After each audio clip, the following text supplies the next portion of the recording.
সেই দিন রাতটা অন্য সব রাতের মতো ছিল না। আকাশে প্রচুর বৃষ্টি হচ্ছিল, পুরো গ্রামের রাস্তা ফাঁকা পড়েছিল। দূরে কোথাও কুকুর ডাকছিল, মাঝে মাঝে বিদ্যুতের আলো পুরো আকাশটাকে কয়েক সেকেন্ডের জন্য সাদা করে দিচ্ছিল। তারপরে আবার সব অন্ধকার হয়ে যাচ্ছিল। রাহাত নিজের ঘরে জানালার পাশে বসে বাইরে তাকিয়েছিল।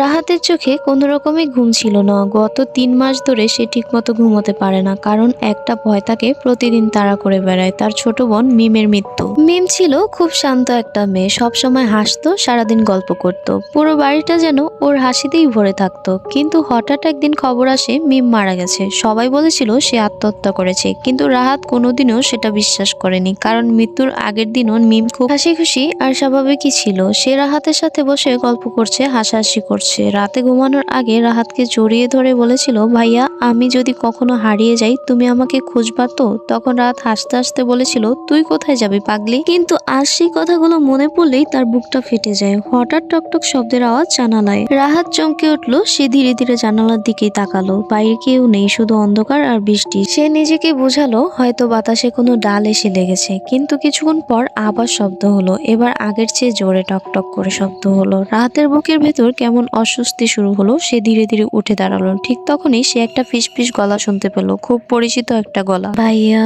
রাহাতের শরীর ঠান্ডা হয়ে গেল, তার হাত পা কাঁপতে শুরু করলো। এই গলাটা সে হাজার মানুষের মাঝেও চিনতে পারবে, এটা মিমের গলা। কিন্তু সেটা কিভাবে সম্ভব? মিম তো মারা গেছে। আবার সেই গলা শোনা গেল, ভাইয়া দরজাটা খুলো।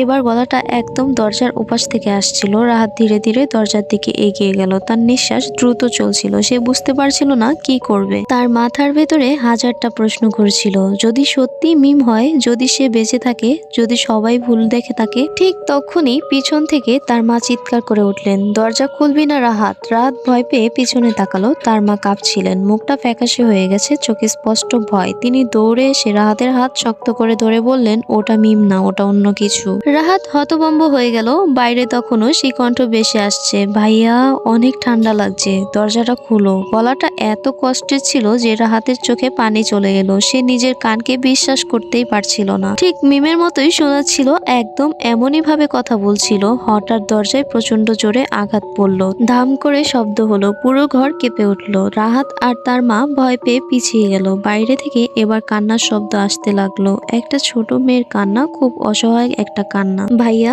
তুমি দরজা খুলতেছো না কেন? ওরা আমাকে মেরে ফেলবে। রাহাত আর নিজেকে সামলে রাখতে পারলো না। সে দরজার দিকে দৌড় দিল, কিন্তু তার মা তাকে শক্ত করে ধরে ফেললেন। না, দরজা খুলবি না। আজ দরজা খুললে আমরা কেউ বাঁচবো না। রাহাত অবাক হয়ে তার মায়ের দিকে তাকালো। মানে তুমি এসব কি বলতেছো? তার মা কাপা গলায় বললেন, মিমে যেদিন মারা যায় সেদিন রাতেও এই একই ঘটনা হয়েছিল। রাহাতের বুক ধকপক করে উঠলো। মানে?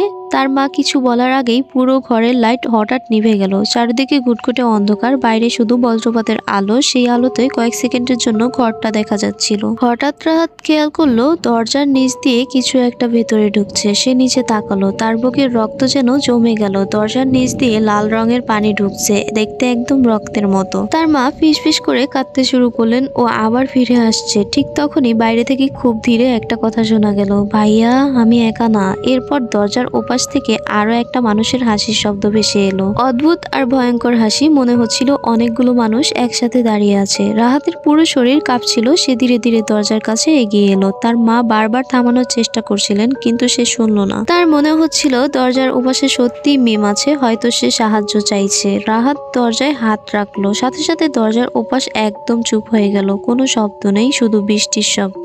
রাহাত ধীরে ধীরে দরজার লক খুলতে লাগলো। তার মা চিৎকার করে কাঁদতে লাগলেন, না রাহাত খুলবি না। কিন্তু ততক্ষণে দেরি হয়ে গেছে। ক্লিক, দরজার লক খুলে গেল।